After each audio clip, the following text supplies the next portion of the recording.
बिस्मिल्लाहिर्रहमानिर्रहीम। Today's topic of discussion is basic overview of fasting. पहले हमने देखा था फैट स्टेट में, जिसमें इंसुलिन का लेवल ज़्यादा था, ग्लूकागॉन का लेवल कम था। और इसमें एक चीज़ आपको देखने को मिल रही थी, जो फ्यूल थे इनकी स्टोरेज हो रही थी। जैसे ग्लूकोज कन्वर्ट हो रहा था ग्लाइकोजन के फॉर्म में, अमाइनो एसिड कन्वर्ट हो रहे थे प्रोटीन में, और फैटी एसिड और मोनोसाइनग्लिसरॉल ये कन्वर्ट हो रहा था टैग के अंदर। अब फास्टिंग में होगा क्या? फास्टिंग में वो फ्यूल जो आपने स्टोर कर लिया है आप उसको रिलीज़ करवाओगे, उसको उसकी डिग्रेडेशन करा के उसको रिलीज़ करवाओगे। ये कब होगा? जब ये खाना खाने के बाद होगा, यानी बिटवीन द मील्स भी फास्ट हो सकता है या फिर ओवरनाइट फास्ट भी हो सकता है। इसमें इंसुलिन का लेवल कम होगा, ग्लूकागॉन का लेवल काफ़ी ज़्यादा होगा। इसमें बेसिक ओवरव्यू ले लेते हैं। इसमें होगा क्या? इसमें लिवर ग्लूकोज प्रोवाइड करेगा और कीटोन बॉडी प्रोवाइड करेगा। ग्लूकोज कैसे प्रोवाइड करेगा? ग्लाइकोजिनोलाइसिस के जरिए और ग्लूकोनियोजेनेसिस के जरिए। कीटोन बॉडी प्रोड्यूस करवाएगा कीटोसिस के जरिए। और कीटोसिस कैसी होगी? जब एसिटाइल को का लेवल काफ़ी ज़्यादा होगा।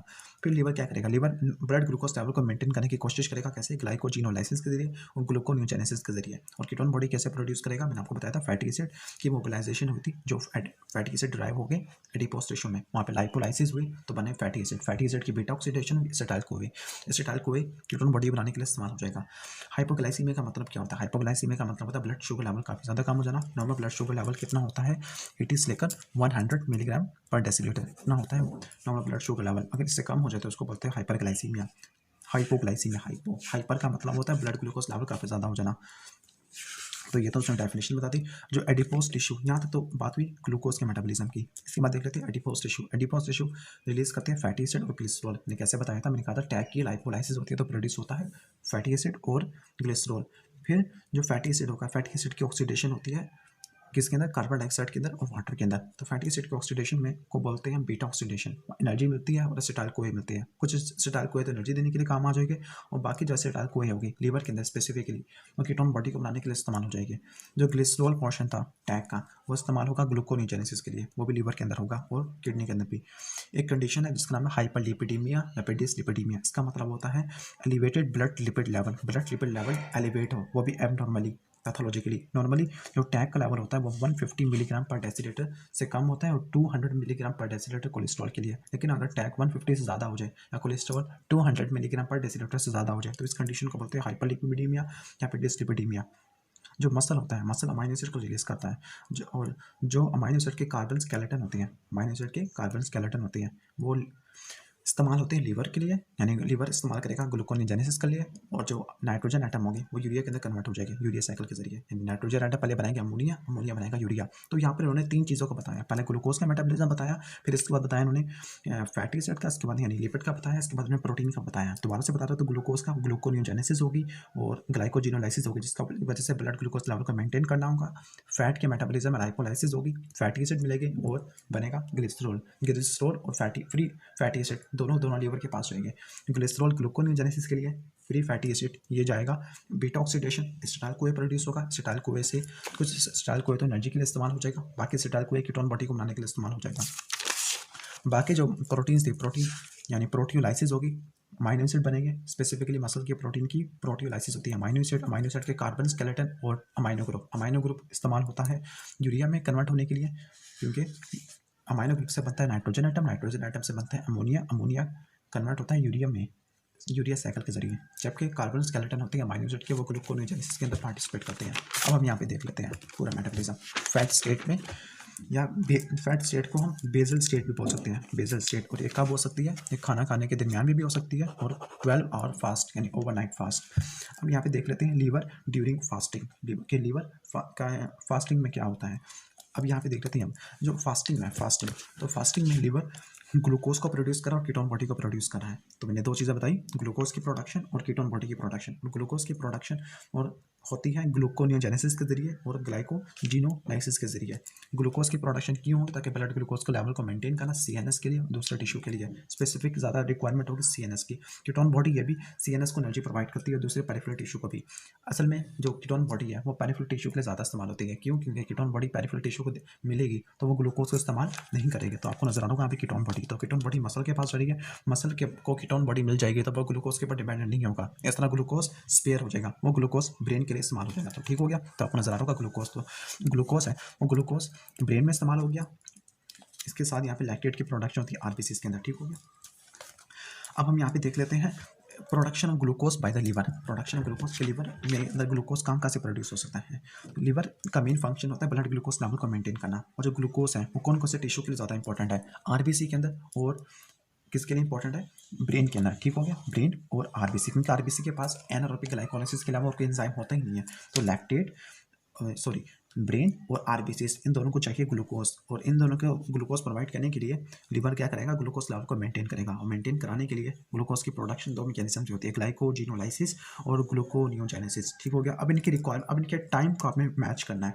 अब जो ग्लाइकोजिनोलाइसिस होती है वो खाना खाने के बाद जो 2 से लेकर 3 आवर का टाइम होता है इसमें जाके होती है, यानी 2 से लेकर 3 घंटे बाद जो प्रोसेस होगा वो होगा ग्लाइकोजिनोलाइसिस।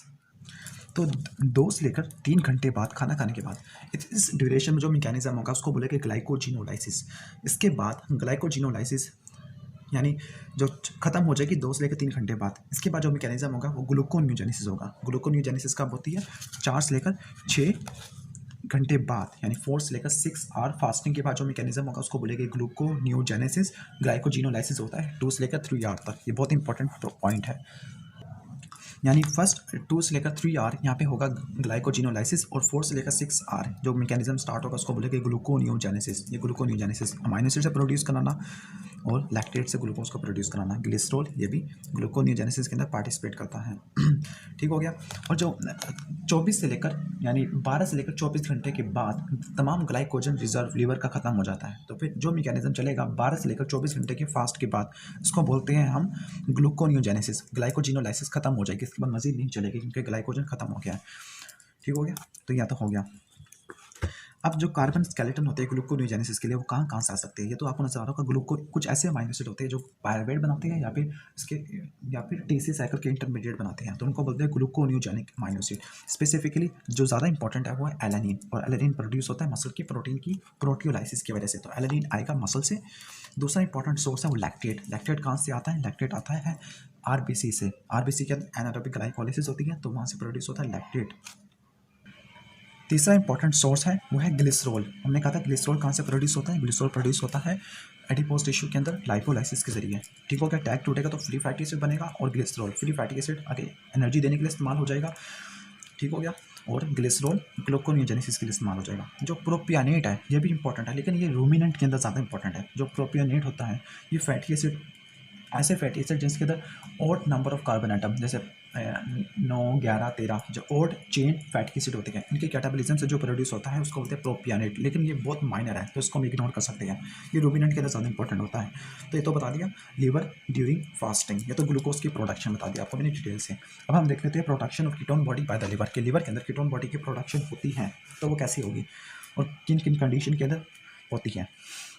तो यहाँ पे नजर आ रहा होगा आपको केबी। मैंने कहा था कीटोन बॉडी के प्रोडक्शन कराने के लिए सबसे पहले आपको टैग को तोड़ना पड़ेगा, लाइपोलाइसिस करवानी पड़ेगी, फ्री फैटी एसिड बनेगा। फ्री फैटी एसिड कुछ तो एनर्जी देने के लिए इस्तेमाल हो जाएगा, लीवर के अंदर बात कर रहा हूँ, और जो एनर्जी देने के लिए इस्तेमाल नहीं हो, यानी कहने का मतलब फ्री फैटी एसिड से एनर्जी मिलती है और एसिटाइल कोए बनता है। एसिटाइल कोए एनर्जी देने के लिए इस्तेमाल हो जाएगा, और वो वाला एसिटाइल कोए जो मजीद एनर्जी देने के लिए काम नहीं आएगा तो वो कीटोन बॉडी के अंदर कन्वर्ट हो जाएगा लीवर के अंदर। वो कीटोन बॉडी दूसरे पेरिफेरल टिश्यू को एनर्जी प्रोवाइड करेगी। ठीक हो गया, जैसे ग्लूकोन का लेवल यानी ग्लूकागोन का लेवल ज़्यादा हुआ, टैग टूटा, फ्री फैटी एसिड का लेवल ज़्यादा हुआ, फ्री फैटी एसिड की बीटा ऑक्सीडेशन हुई, एसिटाइल कोए बना, एसिटाइल कोए एनर्जी देने के लिए इस्तेमाल हो जाएगा, और बाकी जो बचेगा वो कीटोन बॉडी को बनाने के लिए इस्तेमाल हो जाएगा। कीटोन बॉडी में भी कौन सी दो कीटोन बॉडी, एसिटोएसिटेट और बीटा हाइड्रोक्सी ब्यूटारिक एसिड, ये दो इंपॉर्टेंट है। बीटा हाइड्रोक्सी ब्यूटारिक एसिड और एसिटोएसिटेट ये दो इंपॉर्टेंट कीटोन बॉडी है।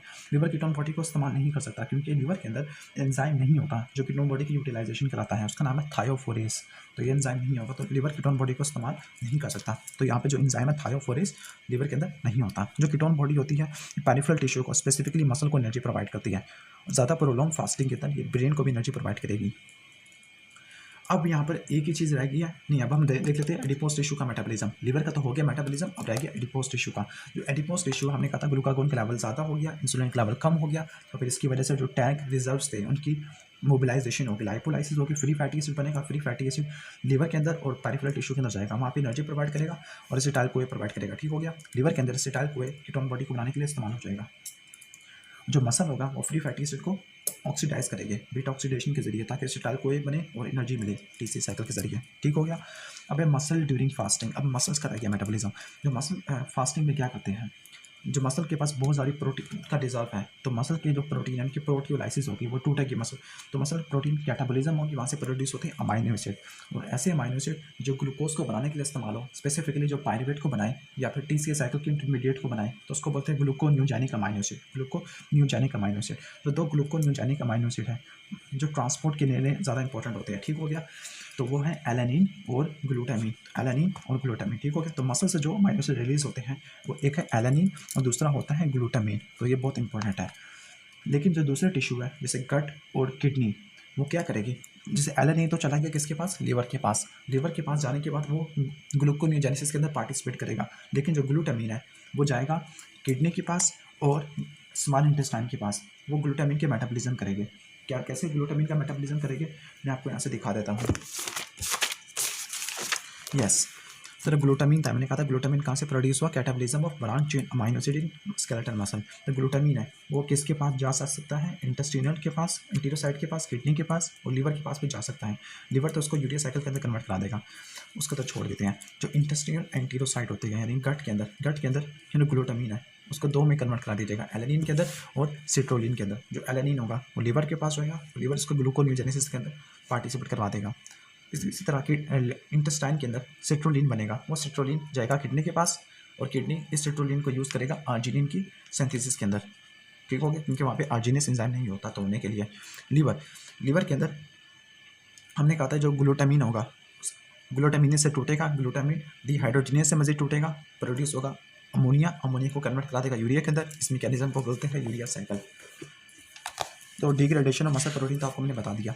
अब है oxidation of fatty acid and ketone body. मैंने आपको बताया था जो फ्री फैटी एसिड है वो स्केलेटल मसल के अंदर जाती है, वो इसलिए जाती है ताकि वो ब्लड ग्लूकोज लेवल को स्पेयर कर दे, और जो वो ग्लूकोज है वो CNS के लिए और RBC के लिए इस्तेमाल हो जाए। तो जो मसल हो गए फास्टिंग में वो फैटी एसिड को ऑक्सीडाइज करेंगे, बीटा ऑक्सीडेशन करेंगे। वो फैटी एसिड कहाँ से रिलीज हुए थे, वो फैटी एसिड हम कह सकते हैं एडिपोज टिश्यू से आए, ठीक हो गया। और कीटोन बॉडी थी वर्सेटाइल को प्रोवाइड करती है, ठीक हो गया, ये तो हो जाएगा। एक्सरसाइज में जब एक्सरसाइज होती है तो मसल अपना ग्लाइकोजन खुद ही यूज़ करता है, इसके साथ मसल ब्लड से ग्लूकोज भी लेता है, फ्री फैटी एसिड भी लेता है और कीटोन बॉडी भी लेता है अपनी एनर्जी के लिए। यानी एक्सरसाइज के अंदर मसल प्रेफरेंशियली यूज़ करेगा फ्री फैटी एसिड, और जब एक्सरसाइज होगी फास्टिंग में यूज़ करेगा फैटी एसिड, और जब एक्सरसाइज होगी तब पहले ग्लाइकोजन को लेगा, फिर ग्लूकोज को, फैटी एसिड को, और ज़्यादा प्रोलॉन्ग फास्टिंग के अंदर कीटोन बॉडी को लेगा। तो ये था बेसिक ओवरव्यू फास्टिंग का। एक इंपॉर्टेंट क्लिनिकल को देख लेते हैं, वह इंट्रावेनस फीडिंग। तो इंट्रावेनस फीडिंग के लिए ऐसे सोल्यूशन ज़्यादा इस्तेमाल की जाती है जिनकी ऑस्मोलैरिटी प्लाज्मा से सिमिलर होती है, तो इनको बोलते हैं आइसोस्मोटिक सोल्यूशन। तो 5 ग्राम पर डेसीलीटर ये नॉर्मली यूज़ करते हैं, और ये सोल्यूशन ब्रीफ पीरियड के लिए ही एडमिनिस्ट्रेशन कराया जाता है, क्योंकि इन सोल्यूशन के अंदर एसेंशियल फैटी एसिड और अमाइनो एसिड नहीं होता, और दूसरी बात इनका वॉल्यूम इतना ज़्यादा होता है कि, ठीक हो गया, कि ज़्यादा कैलोरी प्रोवाइड कर भी नहीं सकते, ठीक हो गया। तो इनको शॉर्ट टर्म पीरियड के लिए इस्तेमाल किया जाता है, शॉर्ट टर्म, क्योंकि इतनी न्यूट्रिशन बिल्कुल भी नहीं होती। अब इसके बाद हमने लास्ट में देखना होगा प्रोलॉन्ग फास्टिंग, जिसको हम कहते हैं स्टार्वेशन। और स्टार्वेशन की डेफिनेशन क्या बताते हैं, 3 से लेकर 5 डे या फिर 4 डे की फास्टिंग को बोलते हैं हम स्टार्वेशन। तो वो इंशाल्लाह नेक्स्ट वीडियो के अंदर कवर करेंगे। तो वीडियो अच्छी लगी हो तो उसको लाइक कीजिएगा और चैनल को जरूर सब्सक्राइब कर लीजिएगा। Thanks for watching this video. Allah हाफिज़।